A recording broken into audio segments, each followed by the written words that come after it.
2, 1. Miracles. Miracles. Aloha. We are live on Unity Transmissions, and this is Bliss, and I am here with a dear beloved friend and filmmaker and evolutionary spiritual guide and liaison in the transformation in human consciousness. I'm here with Tess Athena, and maybe you'd like to do a little introduction of yourself. Hi, I feel so blessed to be here. It just feels so beautiful and synchronistic to be here in this moment. And it feels like a culmination of all the work that this reflection has been doing has led up to this moment of being able to co-create and collaborate as the divine feminine with the divine feminine on this very special day, which is also a fictional day because it is the Gregorian calendar, and that's what we were actually discussing earlier, that yes, it's a special day that a lot of people are tuning into, the 22222, but it's also an illusion. So it's interesting to kind of have one foot in each world. Absolutely. That's what the transmission loves to do, is bring us into a space where we have one foot in each world, in both worlds, or transcendent of even thinking of it as being separate worlds. The transmission is all about the revelation of the consciousness that we are both material and non-material simultaneously. Mm-hmm. And so Tess and we were brought together originally at Mount Shasta in the summer of 2021. And synchronicity brought us back together on a beloved full moon, of the first full moon following the Chinese New Year in the Gregorian calendar, but in the 13 moon calendars, which is very different, which is really more like a cosmic clock. Following the moon cycles in nature, right? Exactly. And so we were brought together again on that very special day, and it's just been this incredible collaborative energy since that moment. And so on this fiction Gregorian calendar 2222022 today, we're really joyous to just come together in a conversation in consciousness and share what is coming through and play with everyone who's listening. So if this love stream is inspiring, please share it. That's called gifting. And, that's what we love to do. And that's really what all humans want to do, is just know, what is my purpose? How do I fit in? And how can I start sharing my gifts? And, maybe that's a fun place to play, but let's just flow, and we're already jumped in. Yeah, and I love what you said about gifting, because that is a way of, it's gifting, but it's also helping shift the consciousness, helping to plant the seeds. And if you watch something that resonates with you, then by you sharing it, that it's going to resonate with someone else, and you're just going to keep spreading that ripple across the universe and the planet, and that's, I think it's really important for us all to take that role right now, is to step into our power and to plant the seeds and to take these steps to share these transmissions as far and wide as possible, because we need to activate people. The time is now, and there is only this present moment, and we can't be asleep anymore. Like we really are feeling this transmission is just coming alive, and the collective is ready to hear it. And we are all the ones that are listening to this transmission are meant to hear it, are meant to spread it. So just really owning that role and stepping into that power and speaking the truth and sharing it, because the collective wants to wake up. The collective, I feel, is looking for guidance, looking for direction.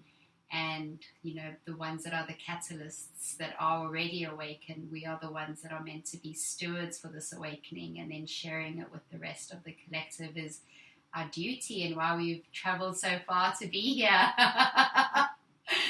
And we can't give into the distractions anymore. The time is now. No more distractions, no more bypassing. Do the work, do the sharing, shift the consciousness. Yeah, I'm really, really feeling that so strongly for this Gregorian calendar year. Oh my gosh, I love it so much. It's an epic articulation, and when we're talking about the transmission, it's like this transmission that is awakening in all of us. And the transmission is really the recognition that we're pure source consciousness in form, creating creations that we call realities. And so that capacity as co-creators has really come back in. And something that inspired this transmission for us to share together today was in what we like to call the fictional fiction. We received a very specific message today. And that message basically said that the Queen had passed away. And so we shared about this, and the different aspects of what that metaphor really means to say. So we talked about levels of distraction, and that humanity can get very caught up in the details of the world that we existed inside of. And so people can go, well, how do we find out if that's true? And start going into all kinds of pieces of information. What I'm hearing right now is that expression, the devil is in the details. And what that really means is how a human can get very lost in the details of things and not find their way through to the truth of pure source consciousness. And so that's one of the things that I was saying to you when we talked about, coming on tonight and talking about this information that had come through. And I said, well, what the guidance really wants to talk about is the guidance just wants to talk about truth. And so the truth is to understand that we are in a lucid, metaphorical, holographic creation of consciousness. And in that revelation, there is the invitation for people, as you said, do the work, wake ourselves up, leapfrog ourselves out of all of the maze and the distractions that keep consciousness recycling down in the level of the mind, trying to figure things out. What this transmission is designed to do is just bring us back to the revelation that we are pure presence creating in this miracle of now. And there is no such thing as time, and there is no such thing as gravity. And the transmission begins to make our cells feel very spacious and expansive, and reignite our remembrance of our pure potential to create. And so that's what we're having fun with, and we can continue to share about tonight. Yeah, and I can really attest to that, because when we came together on the full moon, I felt so activated being in the presence of the transmission. And I went to bed that night. I had a really profound dream that I'd picked up a dart and I was throwing it at the board, and I just hit the bullseye. And people around me were saying, well, how did you do that? And I was like, well, basically I'm just in flow, and I'm coming from a space of neutrality, but I'm also, my vibration is high because I'm living in my purpose. And once you're living in your purpose, and once you in such a high vibrational state because you feel so fulfilled, you automatically are in a space of neutrality where you take action without reaction. And so I just was able to just take the dart and throw it without thinking. There's just no thought, because that's when you're in flow, isn't it? It's instantaneous, right? So I just did that, and everyone was like, wow, how did you do that? And so I was in my dream teaching people how to be in flow and how to be in this state of presence. And since then, being in the presence of the transmission with Wee Bliss, I have, wow, just felt this shift in my consciousness where I can only be in the present moment. And thoughts are just not allowed, like they'll come, but they just dissipate so quickly.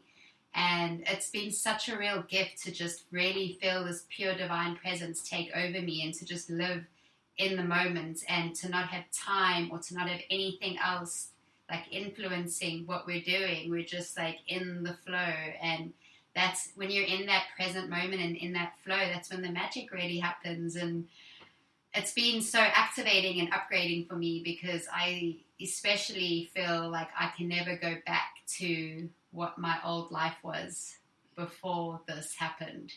And even now thinking about doing a job that I used to do that was not in my highest, the thought of me going back and doing it is just not plausible. It's just not even a possibility at all. It's like I've completely transcended that, and now I know, and I've had these signs and synchronicities that abundance will come from me living my purpose and from me sharing my gifts and me doing my soul mission. And so, like we were saying before, like your energy flows where your attention goes. So if I put all my energy and my attention onto my soul mission, then that's where, if that energy is going into that place, that's where the abundance will come from, because I'm manifesting that and I'm putting my energy into that. And once you do that first step, that's when the universe will come and support you. And that's what we're talking about manifestation. It has to be a physical first step. It can't just be, I'm going to sit here with my vision board and visualize this, dream job or this dream husband. It's like, you got to physically make that step. I'm saying this because I'm thinking of people that I know, like my own mother, who's like, she wants her dream husband, but she doesn't go out. She sits at home. And I'm like, well, do you think he's just going to come knocking on your door? Maybe he is. Well, yeah, but it's true. It can happen, but the likelihood of it is like, Mom, you need to make a step. Like, go on a dating website or do something and make a step to the universe and be like, I want to meet someone. I'm going to actually make a step and show the universe that this is what I want. And the universe will correspond and conspire to make that happen. So it's been interesting to weave these kind of narratives and ways of being. And yeah, there's like a lot of this new earth spiritual paradigm stuff that actually there is distortion there, especially with the law of attraction and things like that. I think a lot of people feel like, if I'm going to just visualize it and then it's just supposed to manifest itself, which I don't resonate with that anymore. We'll get to that point. It's a step-by-step process. Yeah.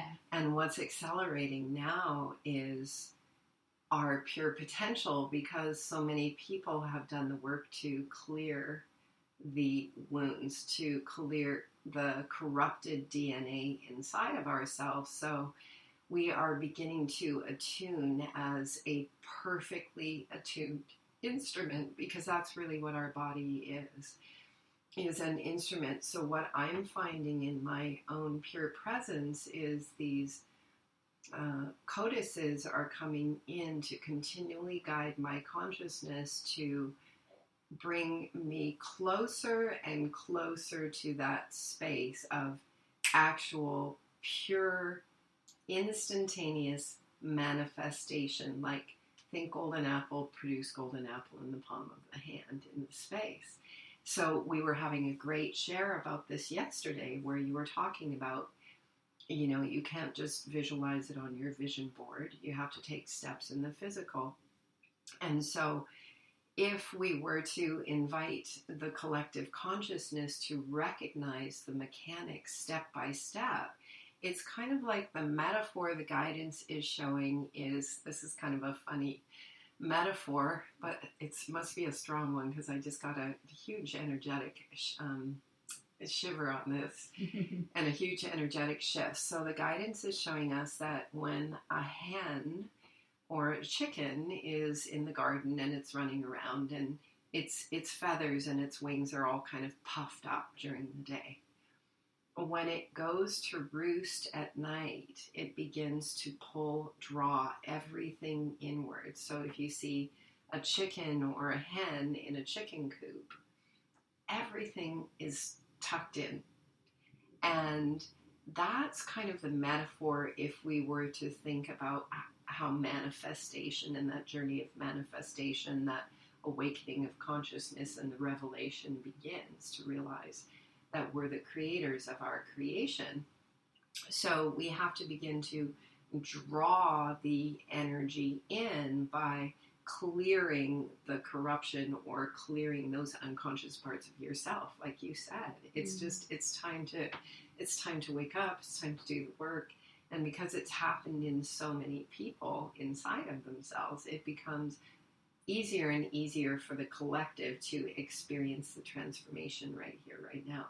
So if we think about that hen with its wings spread out, that's the level of manifestation where we begin to realize we're the creators ourselves. Then we start visualizing the vision boards or thinking about what is it do we want to create, and simultaneously taking physical action in order to make those things become real. And then it's that continual process of our pure source consciousness becoming lighter in time, gravity, and space. So as we learn coherence, which you shared about, neutrality, everything becomes lighter in the space. We become more one with the particles of the room and each other, and we're not sensing separation anymore. And then we continue to, like the hen drawing its wings closer and closer inward, we begin to direct more of our energy inward instead of outward anymore for manifestation. So we still take steps in physicality.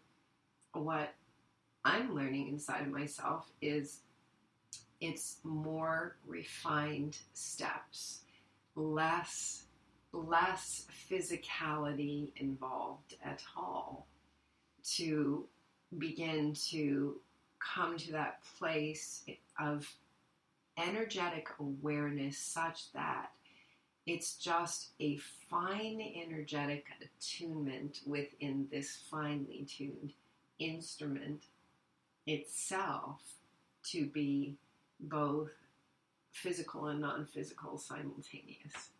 And the guidance always called this the Sophionic harmonic, and we say that on this, even though time isn't real and doesn't exist, and the day isn't real and doesn't exist, if 2022 is a metaphoric, symbolic message or package of information from the consciousness, it's like that moment has come. The guidance kept telling us the other day in a transmission, said 3 to 4 times, we're at the event horizon.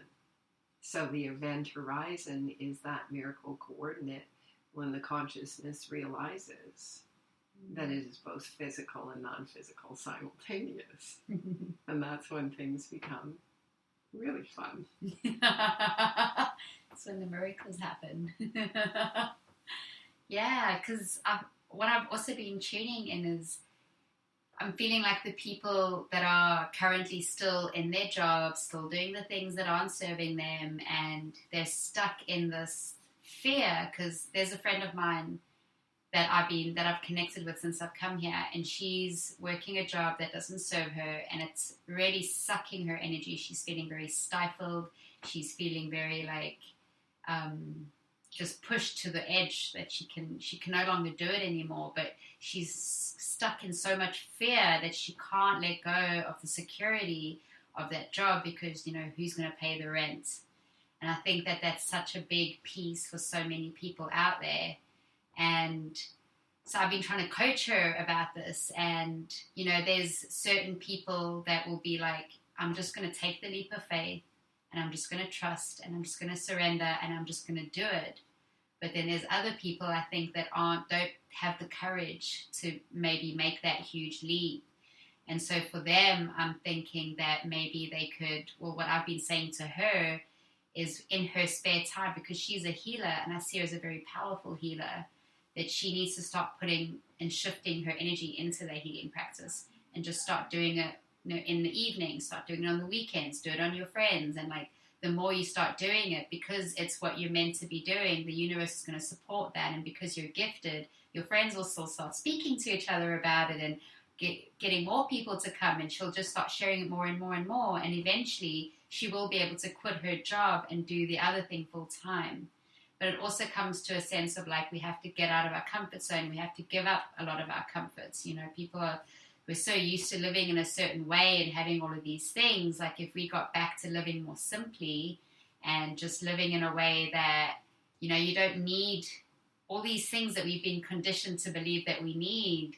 You don't actually need it. And so just rethink, like, what isn't serving me? What isn't serving my highest? And start to just let go and make space. And the more you let go, the more you can make space for this your soul mission, the more it will manifest, and the more energy it will happen, and the more the universe will conspire to keep that going, because that's what you're born to do.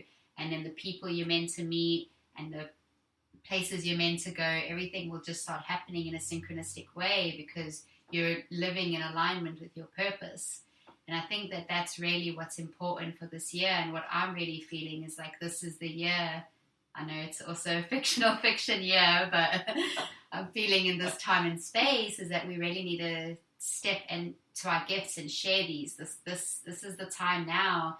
And in 2021, in the fictional year, I felt like it was all about a lot of purging, a lot of releasing, a lot of letting go, a lot of shadow work, a lot of, like, I felt like I was clearing a lot of my ancestral bloodline. I was doing a lot of, or anything that was in my subconscious that was like the nitty gritty stuff was coming out, and I was just sitting with it. And I spent almost half the year alone last year, just sitting with it and just grieving.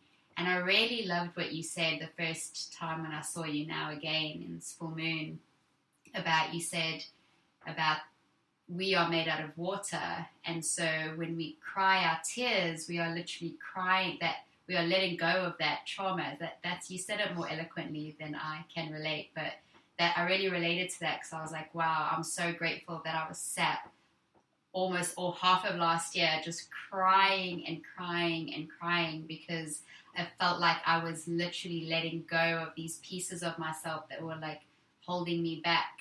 And in turn, I was laying the foundation for myself now then to now step into my gift and to share my passion, because I don't have these subconscious traumas that are like going to be like programming and directing my actions and the way I talk and the way I do things on a subconscious level. Because if you don't deal with your trauma, then it's going to basically be the underlying current of the things, that the way that you react or the way that you treat people or the way that you are. So I'm really, really grateful, and I'd really love if you could elaborate on that. I'm sure you've got something beautiful to say. This is so fun. I'm so happy to be here together. Yes, so the waters, so we are, I'm just going to do a little technical, we're calling in our technical crew. There we go. Okay, so our body is made of water and salt. And salt is a crystal. And so most of our body is made of water. And what we know, beautiful Mr. Dr. Emoto showed us how water holds the imprint of our thoughts. And so, we share about this often, and it's so helpful for people who haven't heard about Dr. Emoto's work. They can look him up and they can Google, the photographs that he did with water, and his water photographs were in the movie What the Bleep Do We Know? many, many years ago. And he showed how he would have water in a container, and he would have people put love into that water, so they would love on the water, and then he would flash freeze it, and he would photograph it under a microscope, and the water had these beautiful patterns, and then he would have people hate on the water, and he would flash freeze it, and he would photograph the patterns, and he showed us that water absorbs the patterns of our thoughts. And he used water as a medium because water could be flash frozen to show us the pattern. We are in a pure source field of consciousness, which is responding the same way to thought. And so when he showed the beautiful patterns that were loved on, and he showed the more fragmented patterns of the water that was not loved on or hated on, what he showed is that pure positive potential comes from pure positive thought, and less pure positive thought produces less pure positive potential. So the waters of our bodies up until the miracle coordinate, we're going to say, of December the 4th, even though that's time languaging, we're in a symbolic, lucid, metaphorical creation. Some might call it a dream. And so everything has symbolic reference, and it can be a different symbolic reference for you and for me. So we will say that as of the 4th of December, 2021, we pass through a portal. We pass through the veils. And everything and everyone is transformed in consciousness. So let's say that up until that moment, we were clearing out of the waters of our body. Because as we said, our body is made of water. We were clearing the water of our form from the patterns that we inherited from 7 generations before. And so people maybe go like, what does that mean? Well, let's just think about an ocean or a lake. If there's a storm, and that storm creates all kinds of waves, the wave patterns are going to go back and forth and hit the shores and the cliffs and go in all these directions long after the wind and the conditions came in to create the waves. Eventually those patterns and those waves will stop, and then maybe a few days later we go to the ocean and it's very calm. It's exactly the same with the waters in our body. There was all kinds of patterns. We were born into and inherited a storm within the waters of our body. And so that's why the indigenous prophecy said the 7th generation, the rainbow tribe, would come. And we would basically do the work inside of us to bring those waters to calm. And all the crying, because crystal also, so salt is a crystal. And we know as well that crystal, everything in consciousness holds form. Water and crystals are incredibly powerful at holding consciousness in form. That's why crystals are so powerful. So there was a man named Marcel Vogel, and he created the mainframe computers for IBM, and he's very scientific. And they brought massive crystals in to create these original mainframe computers. And in Marcel Vogel's time of working with computers, he became a very spiritual man because the crystals transformed his consciousness. Because within the crystals are higher levels of consciousness.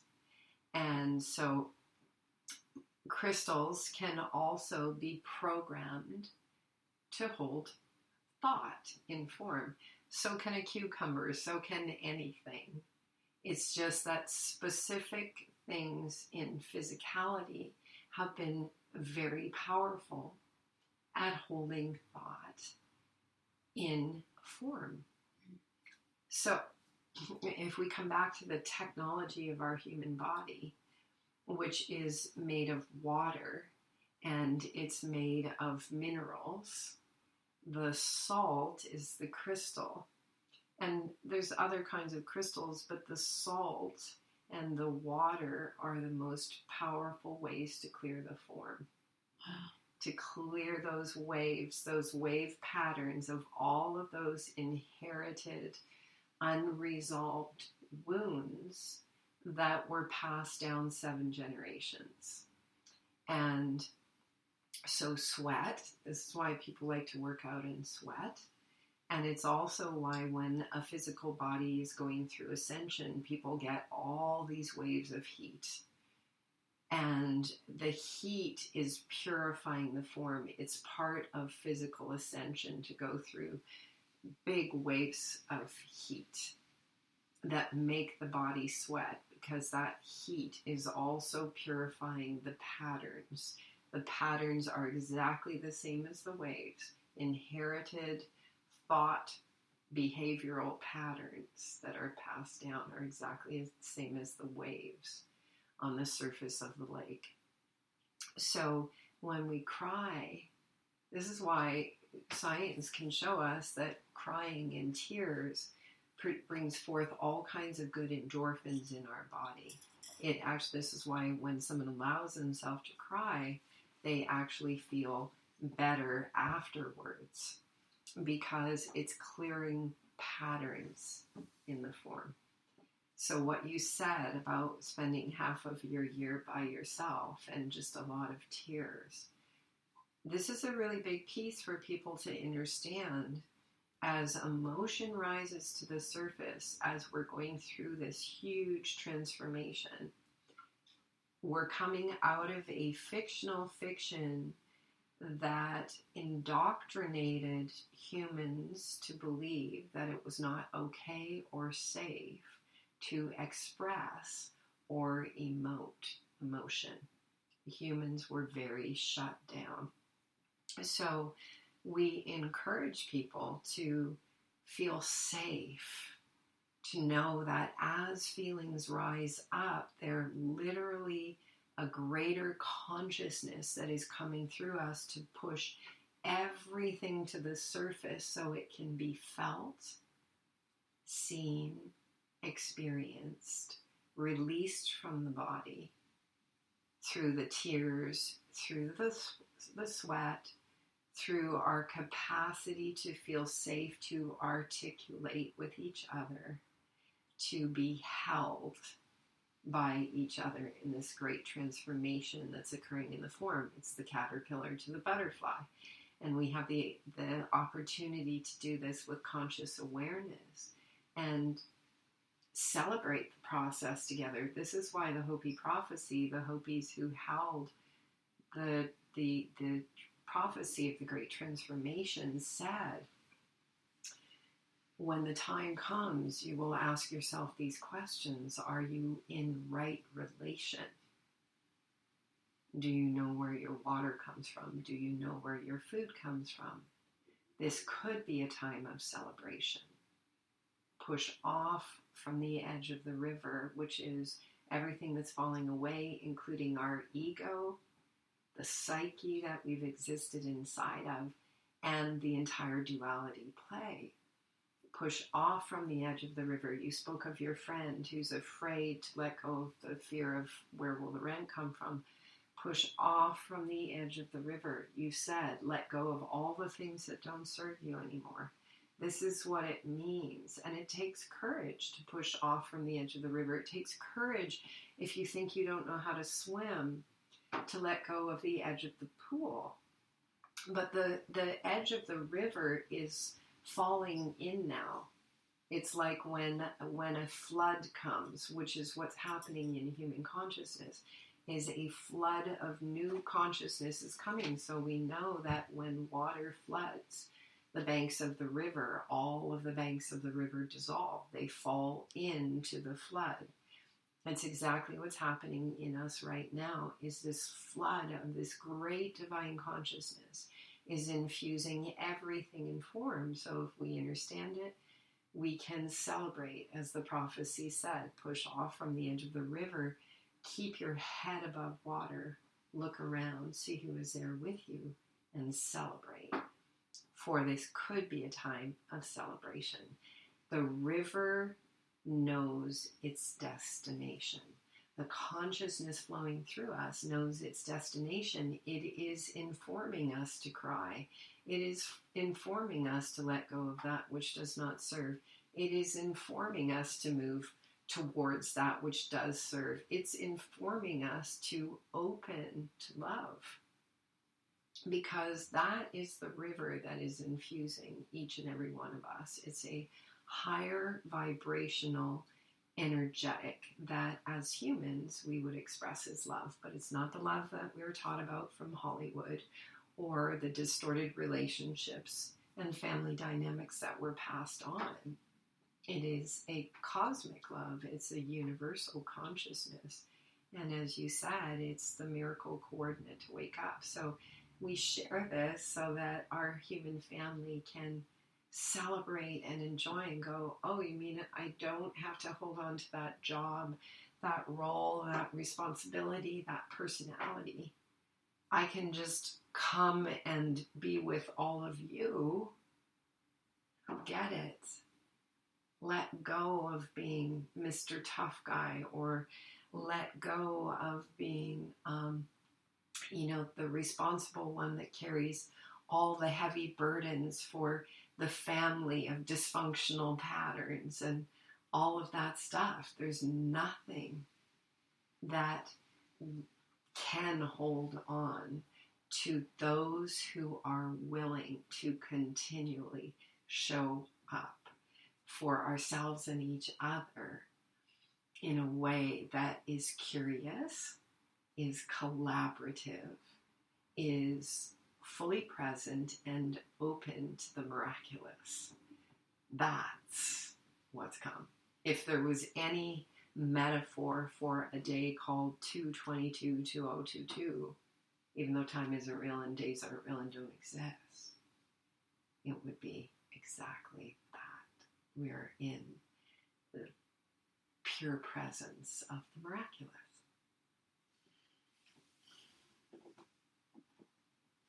It's really amazing that you're saying that, because I was just thinking how I feel like part of my role, or something that I really feel passionate about, is a lot of people that I see that are so gifted, so conscious, so aware, but are still doing a lot of bypassing, a lot of distraction.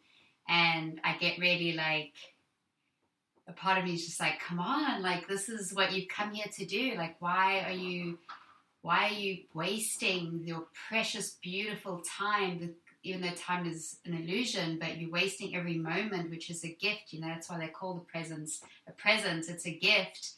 By wasting it with these illusionary distractions around us and not doing the soul mission. Because the thing is, I feel like we are the catalysts. We are at the front line, and the reason why we're consciously aware of the duality, and we're aware of the oneness, and we're aware of all these things, is because we're meant to be stewards and catalysts of the collective. And so I do really feel like it's our duty and our obligation to really have the courage to step into our gifts, to really have the courage to speak our truth and to share our gifts, because at the end of the day, every single person has their own unique signature frequency. And, we're all the little pieces of the grand masterpiece puzzle. And so we all need the pieces of the puzzle, otherwise it's not going to work. And so I'm really feeling like this.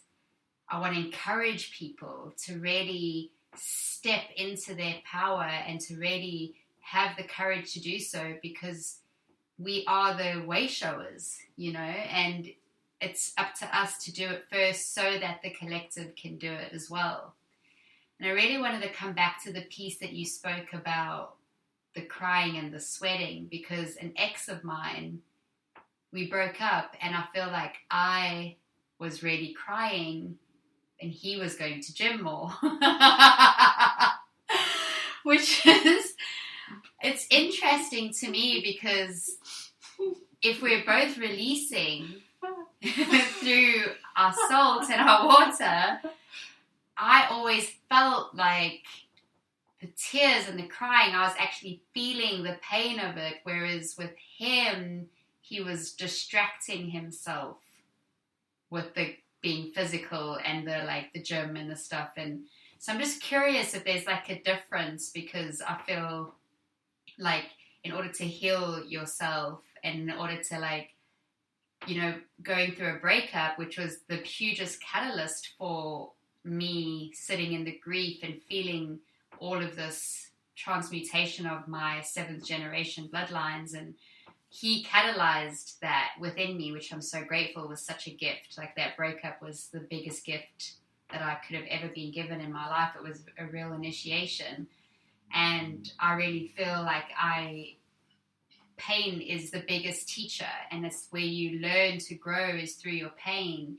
And if you're going to be distracting it and bypassing by getting another partner, or distracting yourself by physical activities, then you're not you're not learning from that gift. You're not taking the gift of pain and sitting with it and learning from it and growing from it. And that's the thing that comes with marijuana. I used to smoke a lot, and I've quit now for maybe 8 years. But I used to, whenever I was going through a breakup, I would smoke. I would be crying, and then I'd smoke a joint, and then I would be like, oh, I don't even know why I was crying. It's just numb my emotions. And then a shaman pointed out that I was stunting my growth because I was bypassing the pain and I wasn't growing, so I wasn't actually feeling it. And you have to feel it to heal it. You have to break down to break through.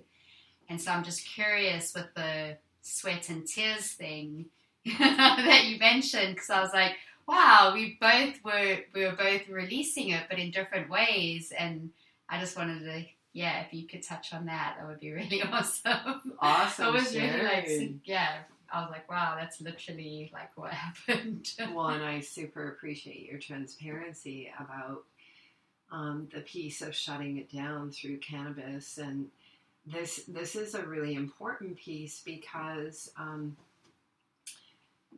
we can participate in our process of ascension, and ultimately everyone is going to the same place. It's the guidance used to come in and say, oh, those people who are building underground bunkers and military bases and so on to protect themselves from the great change, the big joke is it's not happening from outside of us. It's happening from within.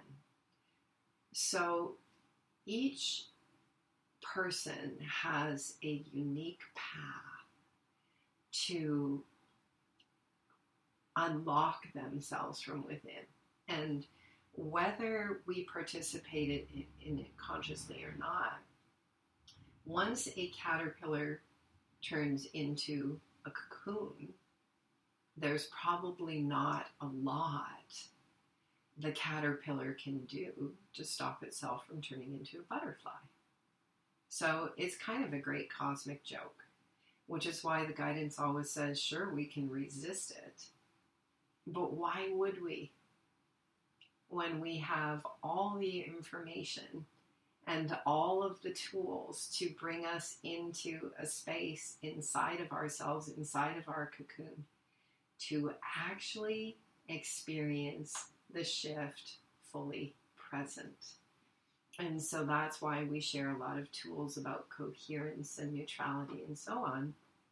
And one of the things that working out can do is, we talk a lot about whole brain state. And we share about this all the time, that humans have 2 hemispheres of their brain. And in the duality mind, those hemispheres were not very strongly connected. They had a little bridge called a corpus callosum, and that's why life in duality feels like a ping pong match inside. I'm good, I'm bad, he's right, she's wrong, back and forth. And so the mind is trying to resolve a paradox. But the paradox is occurring between the two hemispheres of the mind not being one brain, not being one mind. And so each being has a unique process to bring themselves to that coherence inside. And that's part of the journey of why the Hopi Prophecy said at this time, and I mean, time isn't real and doesn't exist, so we're speaking to many levels of consciousness right now. Many aspects of the collective have done the work already inside of themselves to be in a unified consciousness inside of the self. If we were still informing aspects of the collective self, we would say that the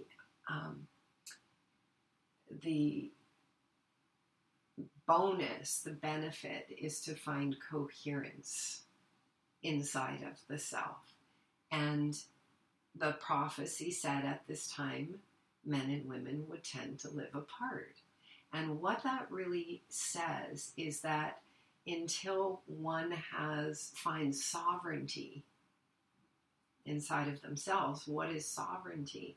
Sovereignty means that we begin to learn so fully from our dualistic external reality, and the pain and the suffering has come to us over and over again. We begin to realize the mind will never resolve the pain.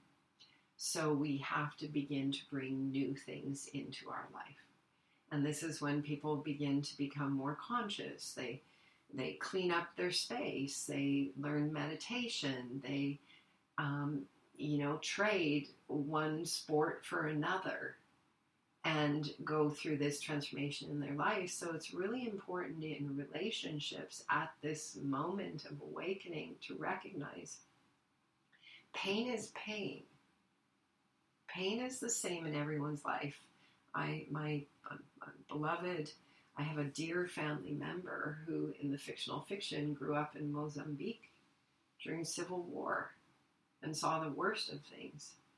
And this person is one of the happiest beings I know. And he always says, do not judge one pain to be less or more than another. Pain is pain.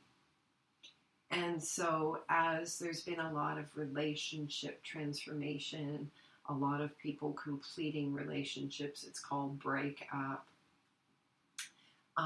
It's really significant to understand that each one of us has a unique path. Once we've made the choice to rise our consciousness up, we have a unique path to get there. And so we often say that for partnerships that are going through transformation, if we can begin to realize we're no longer facing each other, the push-pull dynamics of the dualistic relation was two people facing each other and continually trying to hash it out. And that never works. It's got like two chickens kind of pecking at each other. So if, as the prophecy said at this time, men and women would tend to live apart, if we can begin to recognize that we have to face forward together and realize we're all caterpillars turning into butterflies.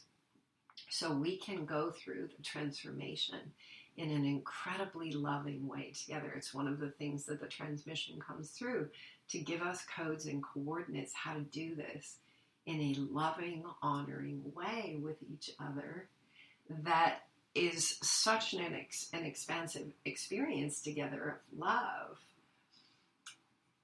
Again, to recognize that everyone is going through the transformation because it's happening from inside of every single human being's cocoon. We can actually experience incredible love together. So your partner working out, coming from a masculine form, the masculine in the fictional fiction had no capacity to feel. It was like literally its circuitry was disconnected from the heart. And the guidance is saying from the heart womb. And so the masculine aspect of the self is beginning to feel more and more as its circuitry reconnects inside of the physical body. The masculine feels more and more. So your ex may have gone to the gym to start the process, to do something to direct that sensation of pain, to direct it into something other than suffering. Because if we look at the scale of human emotion, there was an amazing awakened man named David Hawkins who wrote a book called Power versus Force. And he vibrationally rated all of the human emotions. And I just posted a love stream I did from years ago on Facebook. I think it was just today I reposted it, or a few days ago. And it was about the power of anger. So what David Hawkins showed us in the levels of vibrational energy of emotions, that depression and despondency are vibrationally lower than anger. And so as one is waking up, one is going to go through these levels and layers of vibrational experiences of energy. So if we can help people to understand, it's like a rocket ship as it's taking off, it's passing through, it's going through the sky, and then it's going through the stratosphere, and all these pieces are falling off. What we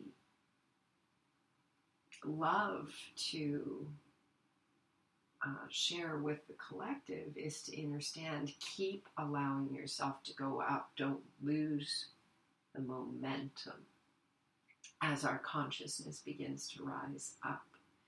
Because just like the rocket ship sheds all those layers as it's moving up, we shed despondency, we shed depression forever, we shed the anger forever. And if people were taught in school the vibrational essences of human emotions, what a different world it would be. And so we say that that's #done, that it happened in the collective consciousness. But to really understand that the process is unique for everyone. So now if we have transmissions that help people to keep going, and we can share it with the collective world and go like, okay, where are you at tonight? And let's keep going, and let's go into the breath work together, and let's do the yoga postures together, and let's put our arms around each other together without attachment to each other or the need or desire to control the process of another. Then the collective can very quickly become untangled from the mesh of the matrix, the labyrinth that the consciousness is waking up from.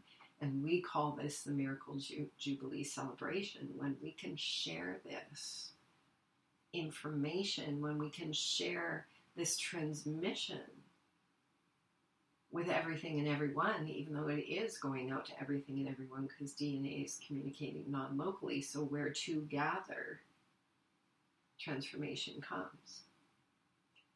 To begin to understand the process, that we're not meant to hang out in the lower chakras, that we're not meant to hang out in the sadness or the depression, that we're not designed to hang out in the anger. When we hang out in those places, they are just behavioral patterns. And behavioral patterns are not who we are. We're pure source consciousness that is both physical and non-physical, with the capacity to create the most beautiful worlds of form and experience them together.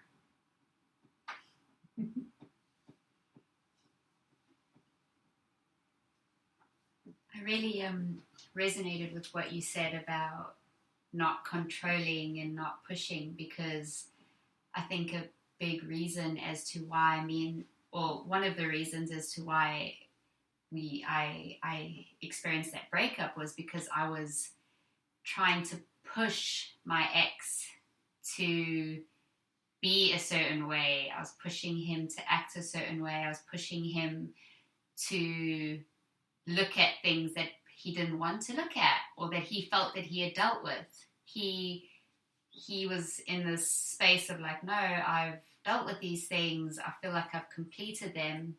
Whereas I was seeing it as an underlying current of why he was behaving in a certain way. And I felt like he hadn't dealt with those traumas. And I think an important piece is to realize that everyone is at the stage of their evolution that they're meant to be at.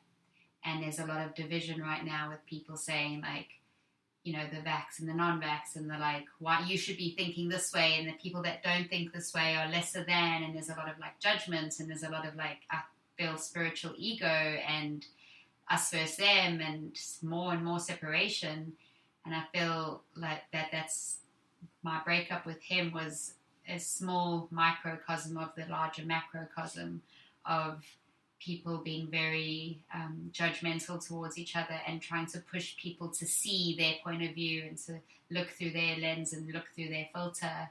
And that's a big problem with what we're facing today, with so much fragmentation, so much polarization in this world, because everyone thinks that they're right and everyone's just clinging on to their narrative like it's their identity, and they feel like they're going to die if their narrative gets crashed. And that's really causing this huge division right now between the people. And I really, like, that breakup made me really realize that, you know, you can lead the horse to the water, but you can't force the horse to drink. And the horse will drink when they're meant to drink, and you just got to trust. My mom always used to say, when the student is ready, the teacher will appear.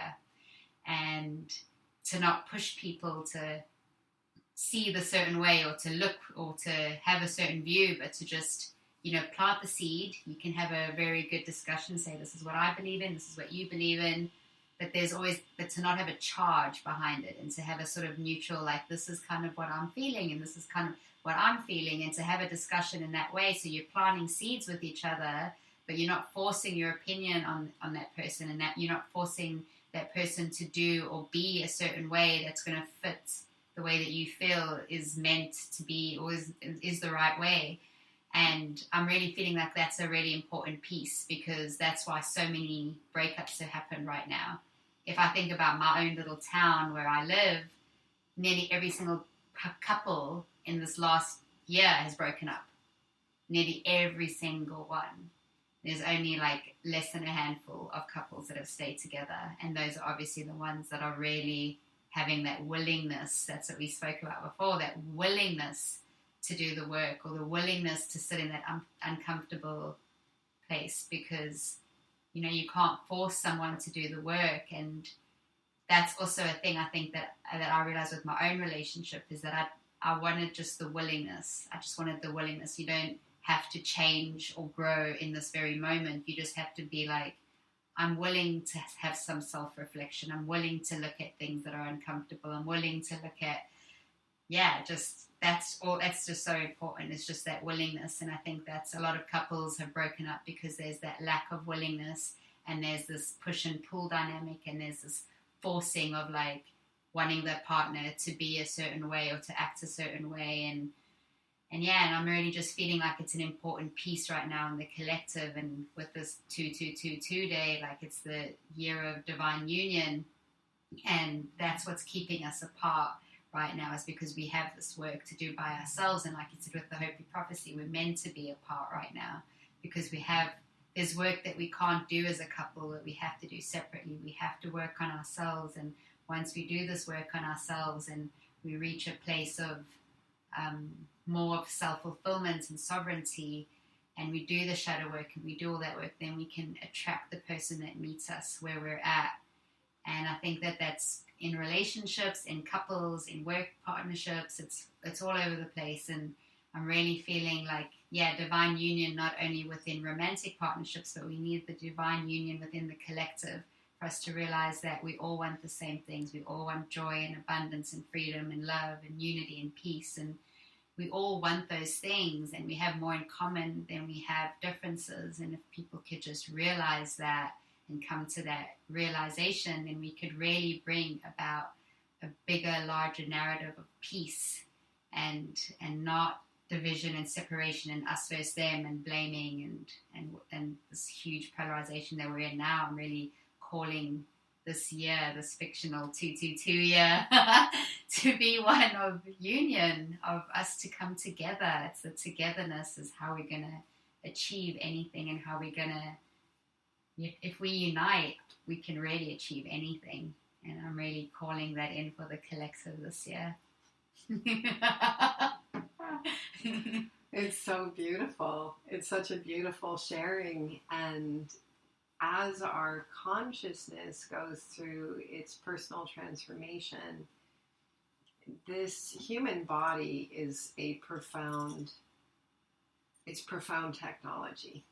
And so if we talked about the ancient mystery schools, or the teachings that have been that are timeless on the planet, the teachings of truth, the teachings of wisdom, the teachings that come through in such a way that allows the consciousness in its relationship with form to come through. Because ultimately, that's what's happening. There is, even though this is dualistic language, there is both physical and non-physical form, or there's spirit and there's form. And so as the consciousness goes through its phases of awakening, there's circuitry being turned on, and there's circuitry being turned off in the body. And, if we think of like a video game and the levels and the layers, if we kind of tune into our own form, that's what starts to happen in the form. And the conscious awareness begins to catch on in a way where the epiphanies come greater and faster, and it becomes like a momentum, like a tidal wave inside of the body, where all of a sudden everything in the physical form begins to unlock. And that's really what the physical form is designed to do, is unlock and be flooded with light. So on the journey, we go through these levels of consciousness in the human body where we believe that we are separate from everything outside of us. And then the next phase is we begin to realize we have a relationship with everything outside of us. And so that has shifted us from me versus everything outside of me to me and everything outside of me. And then we begin to see our world as a reflection, to go deeper within, to discover those constricted places, those unresolved patterns that we experience as pain.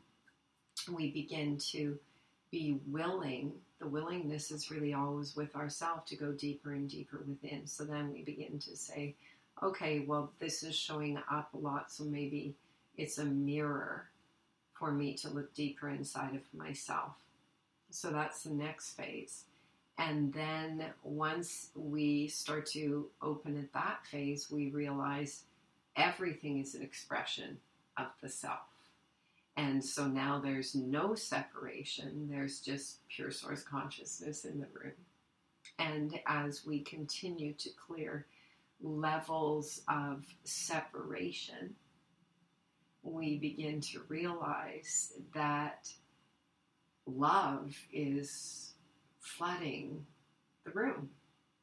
It's in everything. It's in every particle of the walls. It's in every cell within me and you. And there is no separation. There is one consciousness coming through.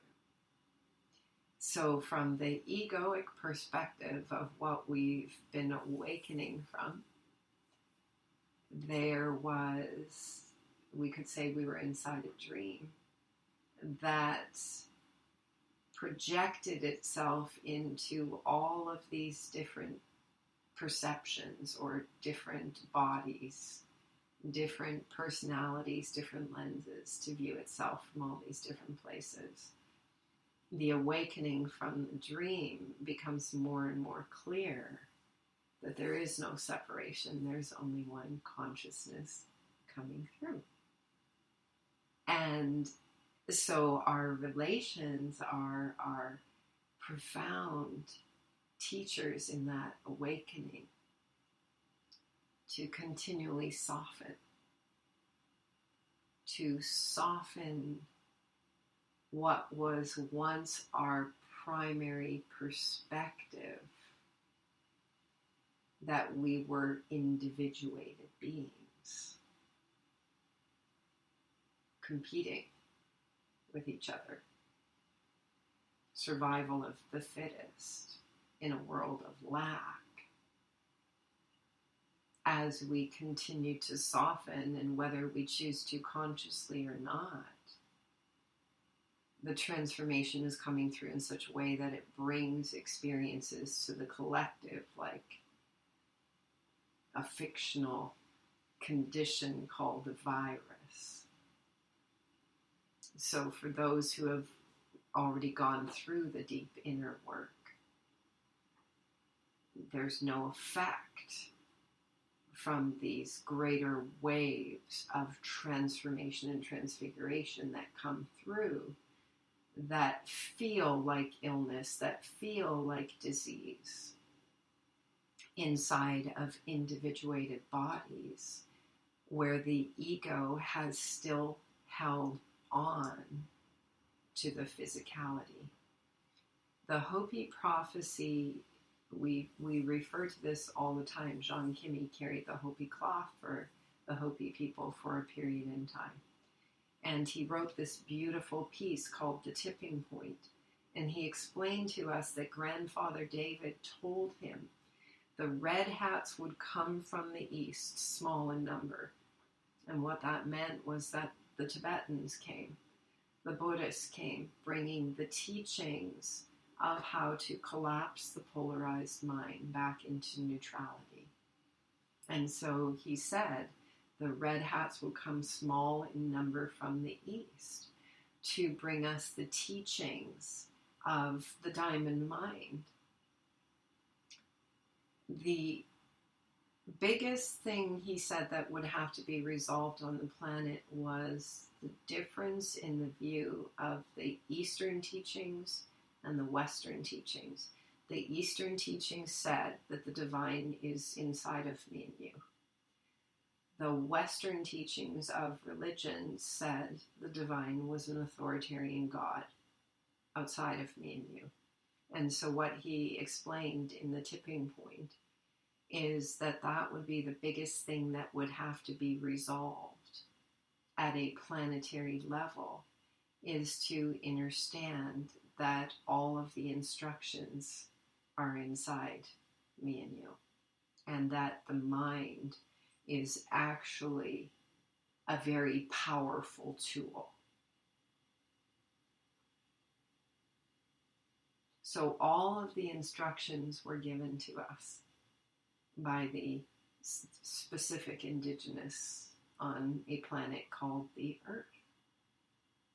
They explained that we were in the fourth world, that it was designed for a purpose to resolve our miscreations that were created from misunderstandings of cosmic principles. And that the time would come when that container would be done. So in the genes, in the genetics, the 60th gene is called the Urship Merkaba, the cracking of the vessel. And the guidance told us we're at the event horizon. That's this seed, this container that we've been in. It's burgeoning with love. And it's ready to be unlocked collectively. And we are on the precipice of a collective discovery of what exists beyond everything we have known ourselves to be, everything we have known inside of the container, everything we have known inside of our egos and our roles in play. Ego, like it or not, we are being collectively unlocked.